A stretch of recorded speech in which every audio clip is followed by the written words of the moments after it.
여러분 안녕하세요. 여러분의 참신한 소송코치 법무법인 참여 신정현 변호사입니다. 오늘은 그 소송 생중계 시리즈의 마지막 상고심 대법원 판결에 대한 소송 생중계를 해드리겠습니다. 이 동영상을 앞에 걸 안 보시고 처음 보시는 분들이 계시기 때문에 1심 소송 생중계, 그 다음에 민사 항소심 소송 생중계를 보시면 되는데, 내용은 그 벤츠를 자전거가 넘어지면서 이제 범퍼를 긁은 사건입니다. 그런데 이제 벤츠가 범퍼를 교체를 했어요. 그래서 이제 거기에 대해서 불복을 해서 금액을 다툰 건데, 1심에서는 벤츠 차주의 과실이 10%로 나와서 처음 청구 금액보다 좀 깎여서 맨 처음에 한 100 몇십만 원을 청구했었는데 100만 원 정도로 떨어졌고, 2심에서는 벤츠의 과실을 30%로 잡아서 한 70만 원 정도로 금액이 감액된 사건입니다. 그런데 이걸 이제 제가 또 상고를 했어요. 그 상고를 한 이유는 뭐냐면, 먼저 차하고 사람하고 사고가 났을 때 사람이 다친 부분은 사람은 낫지 않습니까? 근데 차는 낫지 않고요. 근데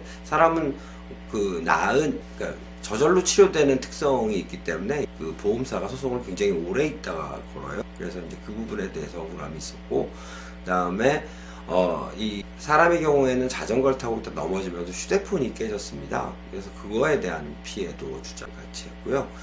또 한 가지 제가 이 사건에서 강하게 주장을 하고 싶었던 것은, 고가의 물건을 차량으로 이용하든지 뭐 고가의 옷을 입고 나온다든지 하는 것은 그 사람 역시 고가품에 대한 주의 책임이 조금 더 있지 않느냐. 만약에 뭐 차를 몰다가 몇십억짜리 슈퍼카를 박으면 뭐 보험에서 커버도 안 되는 부분일 것이고, 그런 것들을 어떻게 전적으로 그 사고를 낸 사람의 책임으로 돌릴 수가 있겠는가라는 걸 묻고 싶었습니다. 물론 이 사건에서의 벤츠는 그리 고가는 아니었어요.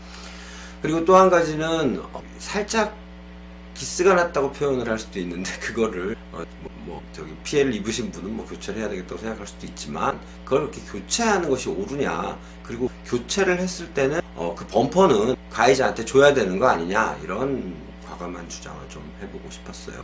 그리고 마지막으로는 범퍼라는 것은 어차피 말 그대로 충격을 완충시켜주는 것이기 때문에 주차장 같은 데서 일렬 주차되어 있을 때 밀 수도 있는 거고, 그런 건데 범퍼에 기스가 난 것까지 우리가 용인하지 않는다면 차가 무슨 예술품이냐, 이런 주장을 해봤습니다.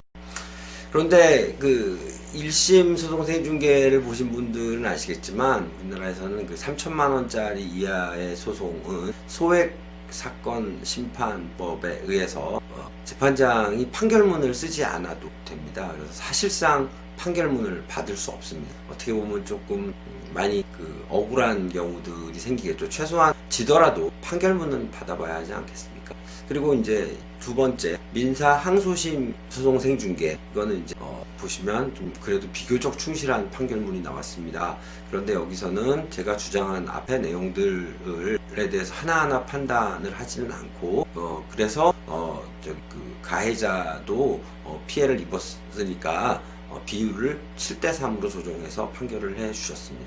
그 부분에 대해서도 매우 감사하지만, 이건 금액 자체가 100만 원대 정도를 다투는 것이기 때문에 금액 자체는 중요하지 않았고, 사실은 그 이유들에 대해서 판단받고 싶었습니다. 그래야 이게 여러분들에게도 많이 좀 영향을 미치지 않겠습니까? 그래서 이제 상고를 했습니다. 근데 이제 이 상고심이란 거는 해보신 분들은 아시겠지만, 대법원 판결 같은 경우에는 굉장히 판결을 받는 것조차 어렵습니다. 대법원에서 가장 많이 하는 판결이 심리 불속행입니다. 그러니까 실제로 심리를 하지도 않고 사건을 판단을 하는 것이죠. 뭐냐면 상고 이유가 없다, 이런 내용의 판결문을 받는 것입니다. 이 사건도 역시 비슷하게 심리 불속행과 아주 비슷한 판결을 받았습니다. 단 이 사건은 소액 사건이지 않습니까? 3천만 원짜리 이하의 사건이기 때문에 판결을 해주셨어요, 기각으로. 그래서 보면 소액 사건 심판법 제 3조에 따른 요건에 해당하지 않는다, 이런 또 간단한 판결문을 받았습니다. 그래서 우리나라가 사실은 3심제라고 알고 계신 분들이 많은데, 대법원에서 판결 자체가 나오는 재판은 진짜 별로 없습니다. 대부분은 심리불속행이거나 아니면 이런 간단한 기각이고, 그 다음에 형사 사건의 경우에는 양형을 이유로 한 상고는 10년 이상의 징역이나 뭐 사형, 무기징역, 금고, 사형, 무기징역이 아니면 그 양형에 대한 거는 상고 이유는 아닙니다. 그런데 왜 많은 분들이 상고를 하느냐, 이제 대법원까지 가느냐 하면 너무 억울해서죠. 혹은 뭐 형사사건의 경우에는 현실적으로 구치소에 조금 더 오래 있으시고 싶은 생각 때문에 그런 경우도 있습니다. 그래서 이 사건에 대해서 안타까운 거는 어차피 3천만 원짜리 이상의 범퍼 사건이 오려면은 뭐 아주 슈퍼차를 긁어야 되는 것인데, 이런 사건이 사실 저도 막기가 굉장히 어려웠기 때문에 사실 대법원이 좀 이 부분에 대해서 어떤 판결문이라도 좀 주셨으면 하는 마음에서 뭐 패소 승소를 떠나서 했던 것인데, 결론이 이렇게 돼서 안타깝기 그지 없습니다. 그리고 제가 또 소액심판 사건으로 상고는 처음 해봐서 저도 소액심판법을 잘 몰랐던 것도 있는 것 같아요. 왜냐하면은 소액심판법에 있는 내용대로 내용을 구성을 해서 좀 상고 유서를 썼어야 되는데 그 부분을 놓친 것도 있는 것 같아서 안타깝습니다.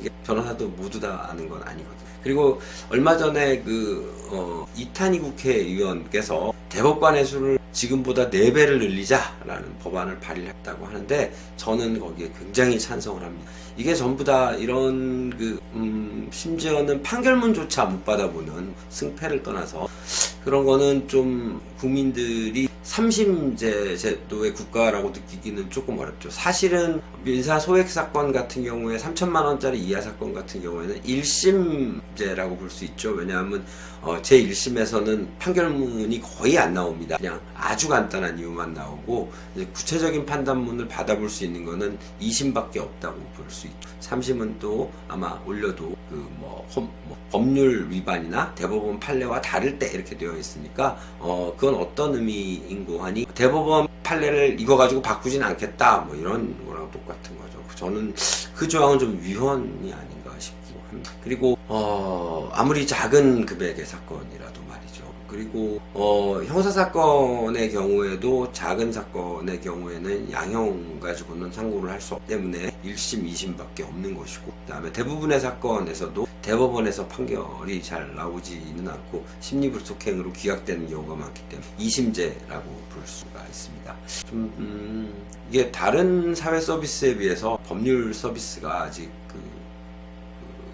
억울한 사람들에게 제대로 된 서비스를 해주는 거 아닌가라는 생각이 들어서 좀 착잡한 마음입니다. 여러분께도 제가 했던 차와 사람의 문제, 고가품을 가지고 나오는 사람의 책임, 그 다음에 사소한 사고의 경우에 교체냐 도색이냐, 그런 경우에는 교체된 부품은 나에게 줘야 되지 않겠습니까? 그게 이제 중고시장도 있던데요. 그리고 범퍼라는 것이 과연 그렇게 그 기능을 다 하고 있음에도 미술품도 아닌데 그렇게 그럴 때마다 교체를 해야 되는가에 대한 문제에 대해서 좀 우리 법원의 판단을 좀 보고 싶었는데 못 봐서 좀 매우 안타깝게 생각하는 바가 있습니다. 예, 저는 지금까지 여러분의 참신한 소송 코치 법무법인 참여 신정현 변호사였습니다. 감사합니다, 여러분.